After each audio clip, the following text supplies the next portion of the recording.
Welcome to Regulate and Rewire, an anxiety and depression podcast where we discuss the things I wish someone would have taught me earlier in my healing journey. I'm your host, Amanda Armstrong, and I'll be sharing my steps, my missteps, client experiences, and tangible research-based tools to help you regulate your nervous system, rewire your mind, and reclaim your life. Thanks for being here. Now let's dive in. Hey friend, welcome back. My original plan was to move on from this series after last week's episode, but then I got a message that I want to share as a bit of a reflection and wrap up of the last 5 weeks of conversations that we've had together.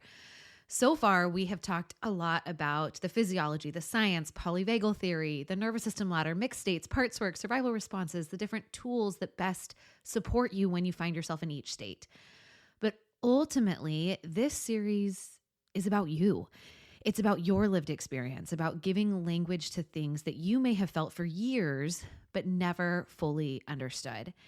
And what I want to do today is, rather than walking you through a new state or new tools, I want to share with you what this work can look like in real life when the concepts that we've been talking about actually start to click and show up in your day-to-day experience, especially because I know that sometimes when you are in the thick of learning about this stuff, maybe for the first time, it can feel a bit abstract or overwhelming, or you might wonder like, okay, I understand these things intellectually, but how do I actually apply them? Or how come I know what to do, but in the hardest moments, I don't actually do those things. I don't reach for those tools.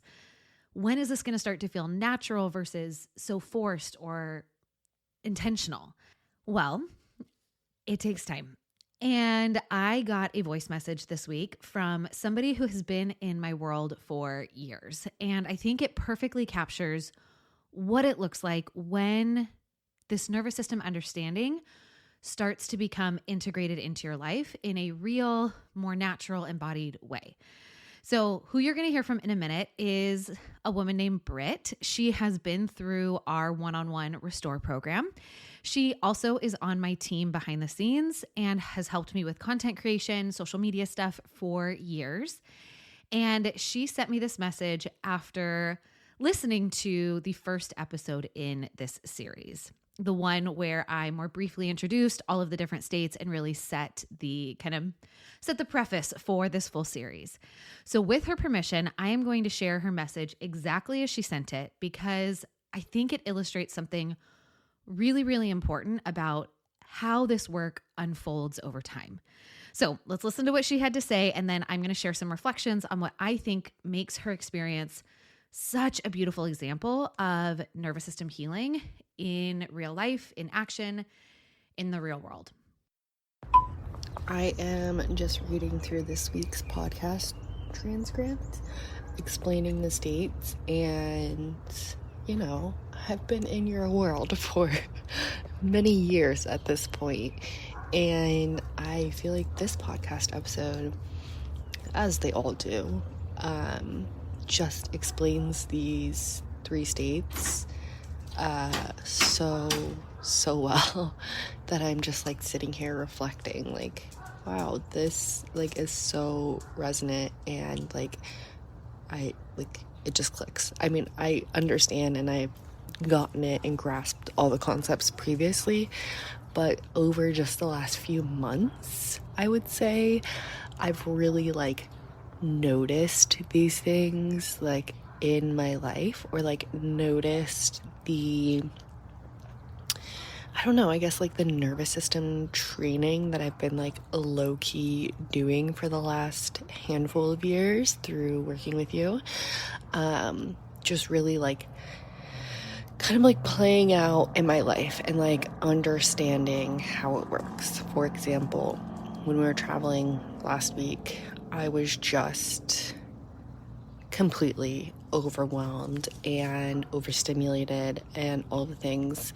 My husband and I now have a running joke that gentle parenting equals Velcro kids, which not a big deal, but when you're already overstimulated and just want to get home, Velcro kids is not ideal. So I was just able to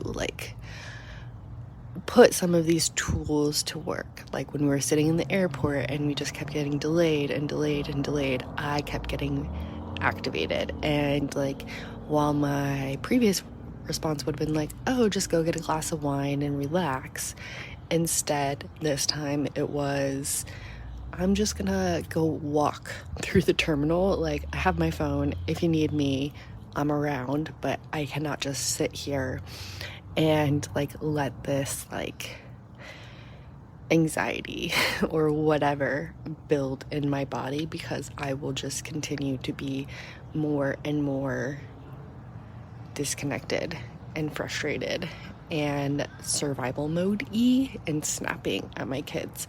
And that's not what I wanted to do. So anyways, this is just a long message of saying like, these things work. And while like I used to feel very like I'm always gonna need to be on medication or like whatever, I've actually within the last like month have started weaning off of my medication. And I was feeling really like nervous about it at first, but like now I'm starting to feel like, okay, like we can handle this. I'm not going off of my medication anytime soon. I think I'll be like kind of like taking it really slow through the end of the year. But yeah, it's just these nervous system like practices and like attuning, it works. That's all. This message is way too long about me rambling about how this stuff works when you know that. But here I am, just a girl in your world who, after years and years, it's still clicking and I see it every day in my life. Okay, anyway, bye. All right, now back to me.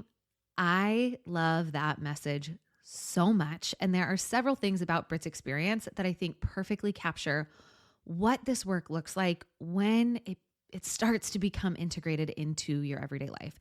You start to see your symptoms through this lens. You start to have more interoceptive body-based awareness to catch these sensations in your body as they're showing up, without shame, but with curiosity, with compassion, with awareness, with skill. And so I want to talk about a few of the things that I think came up in that message. First is that this work takes time. Brit mentioned that she's been in my world for years, and that over the last few months, she's really noticed these concepts clicking in a deeper way. This isn't about learning some tools and then being fixed overnight. It is about developing a new relationship with your nervous system, and it deepens and it evolves over time. And there are certain things that click for people in days, in weeks, in months, and in years. Understanding these concepts happens in layers, and you might grasp them intellectually at first. That's what a lot of you are here on the podcast doing. And then you start to notice them in your life. You start to notice them in your body. Then maybe you begin experimenting with different responses, eventually developing a kind of intuitive awareness that Brit demonstrated in her story. Now, the second thing I want to say about her message was to just point out or just invite you to notice how naturally she applied the tools. She didn't have to think through a complex protocol or refer to a worksheet. She felt activation building in her system and instinctively knew that she needed movement to help metabolize that energy. This is what nervous system attunement looks like when you develop that internal compass of awareness and intention and experimentation that guides you towards what your system needs. And thirdly, I want to look at the contrast that she describes. Her old response would have been to suppress the symptoms, suppress the activation, to go get a glass of wine to try to relax despite this building anxiety inside. And there is nothing inherently wrong with having a glass of wine during a travel delay. But using it as the primary coping tool means that the activation, that energy simply gets suppressed. It never gets processed. It continues to build in the system. It just gets stored, which makes you so much more easily agitated later or in similar situations in the future. Right? We never get to complete this stress cycle. We never get to prove to our system, hey, we can be in a situation like this. We can also take care of ourselves. Oh, look, it all worked out. we basically get stuck in the stress of that situation, and that either explodes later or writes an internal narrative that anything that feels familiar like this in the past is dangerous. It's activating. But instead, this time, she gave herself the opportunity to actually metabolize that energy through movement. She worked with her nervous system's natural impulse to move when activated, rather than trying to force it to be calm, rather than using a substance to force the edge off. And then from that more regulated place, she could then make a conscious choice about how she wanted to handle the situation. And she might have, I don't know, I didn't ask her about this. She might have in the future, she may still decide that after that walk, she wants to have a glass of wine. But the difference is that at that point, it is a more conscious choice versus a reactionary coping mechanism that doesn't actually get to the root of what is happening. All right, I think there's about 3 more points from what she shared that I want. So 4th, she is developing, and she showed in this message, a deeper toolbox. And this is crucial. It is not about never using other coping strategies, but it is about having multiple options and understanding which tools actually address the root of what's happening in your nervous system versus the ones that just provide temporary relief. So again, not that a glass of wine is inherently good, bad, right, or wrong for those moments, but if that's the only tool that you have, well, then it's the only tool you have. Versus, I am developing a deeper toolbox. I'm experimenting, I'm playing, I'm learning, what this whole series has been about, which specific tools support me in the different states I find myself in the different circumstances. And that comes through, first, general awareness, what you're doing here, education, understanding, then through experimentation. The other thing that I want you to notice from her message is the ripple effect. So by taking care of her own nervous system, she was able to stay more connected and present with her family during that stressful situation. She avoided going into that survival mode, which often she shared leads her to snapping at her kids, being more reactive or impatient with them. And this is what I mean when I say that taking care of your own regulation is at the root of everything. It's not selfish. It's actually one of the most generous things that you can do for the people around you, especially for your children, for the people that you love most. And so what does it look like for you to take a step back and realize that your regulation is the greatest gift that you can give to the people around you? And how and what does it look like for you to prioritize that a little bit more? And then the final thing I want to touch on is the medication piece. I think it is so important that she mentioned this, because it illustrates something really important about nervous system work. This isn't about replacing medical treatment or proving that you don't ever need that kind of support. It is about building your capacity and developing your tools so that you have more choices and flexibility in how you choose to care for yourself. Brit didn't have this experience and say, oh, yep, that's it. I don't need my medication anymore, right? She isn't rushing off her meds, which she has found to be a helpful part of her experience. She's taking it slow. She's being thoughtful about the process, and she still has medication as part of her support system. But what she's also acknowledging is that she's developed enough nervous system awareness and tools to feel confident in her ability to navigate challenges and eventually get off her meds, which is something she has shared with me a number of times is the ultimate goal for her personally. I share a lot with people. This is a conversation that comes up a lot in our Restore program, our one-on-one coaching program. I always do a completely free discovery call with anybody who's interested in that program or wants to learn more about that program. And the conversation around medication comes up a lot. Like, can this program still work for me if I'm on medication? I'm trying to avoid getting on medication. Can this be an alternative? And I always tell people, we are not an anti-medication space. We are definitely, our methodology takes a more holistic approach to things like anxiety and depression. It takes a non-pathologizing lens. But there is a time and a place for almost any and all interventions.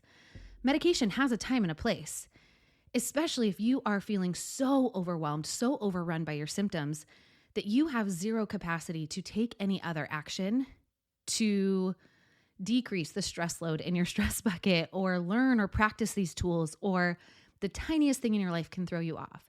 What medication can do is to come in, take the edge off some of the symptoms or the intensity of them to give you the capacity to do a more root cause approach. But medication is never getting at the root of why your system feels so activated or so shut down all the time. It is a bracing, it is a support, totally valid, totally needed. And I have never met somebody in which that was the cure-all, the fix-all for their symptoms. And so this was just a beautiful reflection from Brit, and her and I have had many behind-the-scenes conversations about it too, of, hey, I'm acknowledging the validity of this piece of my support system, my mental health approach, and I am feeling more and more confident in my toolbox, in my ability to be connected enough with myself, to know what I need. I have done, and she has done so much of the deeper work to get to the root of why her system often is so baselined towards activation, that she now has more choice, more options in how she wants to approach her mental health personally. And I'm just so grateful that she sent me this message as she reflected on what that particular podcast episode brought up for her, because Brit's experience teaches us several important things about what this healing journey can actually look like. It teaches us that, integration happens gradually. You don't wake up one day and suddenly have perfect nervous system awareness. Again, it's like learning a new language. First, you understand a few words, then you can follow simple conversations. Then you start thinking in that language occasionally, and eventually, if you keep practicing, if you keep engaging with it, it becomes second nature. I see this with my husband. He speaks very fluent Spanish, and in conversations with people, he can flip-flop between Spanish and English so easily. And we can also get to a point where the language of our nervous system becomes second nature as well.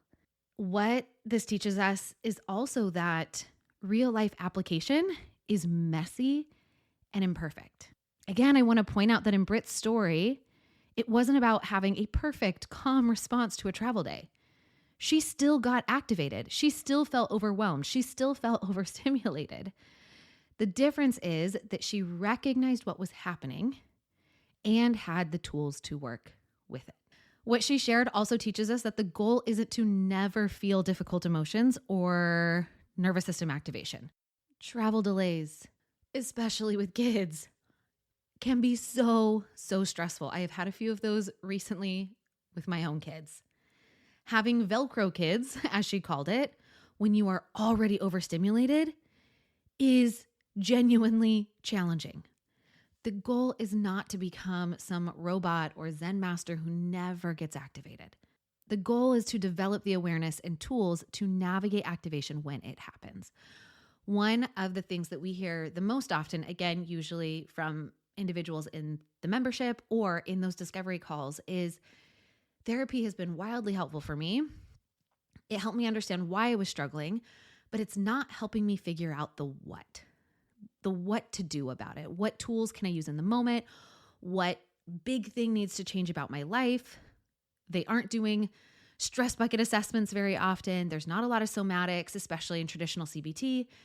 And that is oftentimes what brings people into our ecosystem, is either because more traditional approaches of talk therapy or meds just aren't working for people. They have been in it for months or years, still having panic attacks, still feeling daily anxiety, or because it's been wildly helpful and they're looking for something a little bit more strategic, a little bit more tangible. Because living a human life is always going to mean there is activation, overwhelm, shutdown, burnout, overstimulation to some extent. Now, what do you do when you find yourself there? Her message also teaches us that small shifts can create really big changes. The choice to walk through the terminal instead of sitting and drinking wine might seem small, but what it represents is a fundamental shift in how Brit is relating to her nervous system. Instead of trying to suppress or escape activation, she's learning to work with it. And I guarantee that if she is doing that in a moment of high stress, she's also doing that in a bunch of other micro moments throughout her daily life. So instead of these micro moments of stress being suppressed and stored, she is working with her nervous system. She's noticing activation. She's noticing overwhelm, and she's adjusting accordingly in these big situations. But I also know that this is something she's also started doing in her daily life. Her message also teaches us that this work builds on itself. Each time you make a choice to work with your nervous system rather than against it or to suppress it, what you are doing is building evidence for yourself, for your mind, for your system, that it is safe to feel. It's safe to feel that activation, that it can be temporary and manageable, that you have the tools in those moments to take care of yourself. And what this does over time is it creates a positive feedback loop that makes regulation more accessible over time. I actually personally shared on my Instagram stories today that yesterday was a very overwhelming, overstimulating day for me. And I said something to the extent of, look, having a quote, like regulated baseline nervous system doesn't mean that I don't get overstimulated by my kids. It doesn't mean that I don't end up on the kitchen floor crying because my 2-year-old won't stop screaming at bedtime and I'm doing it solo tonight. And it just means that my system resets from that experience more quickly. It just means that I know how to support myself in those experiences better. I knew when I needed to just walk away. I knew what to do when I walked away so that I could then step back in to the situation with my kids in a more regulated, stable place. I knew what I needed to do to help me settle my own system so that I could get a better night's sleep. This work builds on itself. And once you start to become fluent in the language of your nervous system, you also start to figure out how to work with it in situations where you're a parent, in work situations, in wellness, in all of the different arenas of your life. It gets to look a little bit different. And that's a really beautiful thing when that starts to become, that attunement becomes more natural. Another thing that her message, I think, teaches us is that the benefits extend beyond just feeling better in that moment. Yes, Brit felt less frustrated and disconnected during the travel delay, but she also stayed more present with her family. She avoided going deeper into survival mode and probably had a much better overall travel experience in spite of all of the complications. When you take care of your nervous system, it impacts every single area of your life, like I was just mentioning. And I think perhaps the most importantly, what was demonstrated and what this teaches us is that nervous system work, it's not about perfection. It's not about getting it right. It's not about having the exact tool. It's about just creating more flexibility and choice. Brit didn't handle every moment of that travel day perfectly. I am sure there were still moments of frustration, overwhelm, activation, but she had enough awareness, enough tools to navigate it without getting completely stuck or overwhelmed or dysregulated. And so as we wrap up this series, I want to highlight some key insights that I hope you are taking away from everything that we've covered. Number one being different states need different support. This is perhaps the most important concept that we have explored. When you are activated, you likely need tools to help you discharge that energy and then signal safety. We meet our nervous system where it is and then help walk it towards where we might want it to be. When you're in freeze, you might need gentle micro movements or containment, something that provides cues of safety. When you're shut down, what we're looking for is tiny steps towards connection, towards small mobilization.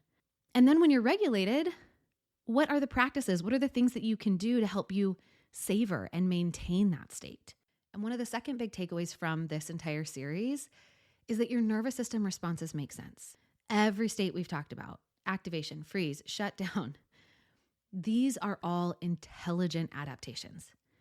They are your system's attempt to keep you safe based on your current circumstances and your past experiences. And I think understanding this, and I see this in our clients every single day, when they really understand this, it helps them to approach their responses with more curiosity, with more compassion, rather than judgment, shame, or criticism. Series takeaway number 3 is that reactive tools are the scaffolding for deeper work. The in-the-moment regulation practices that we discussed in each episode are really, really important. They help to build self-efficacy. They help to give you something to reach for in the moment, to take the edge off even just 1% so you can be more intentional, so you can bring that logical brain back online to be more responsive versus reactive. But these in-the-moment reactive tools are not the end goal. They are the scaffolding, like we talked about, that supports you while you do the deeper work of healing and processing and creating a life that naturally supports your nervous system's well-being. And kind of revisiting that sidebar on medication, you can think about medication as well as a reactive tool, as scaffolding to help support you if that's a choice you make, if it's something that works for you. Sometimes it doesn't. Sometimes that's not an option for people, not a viable one.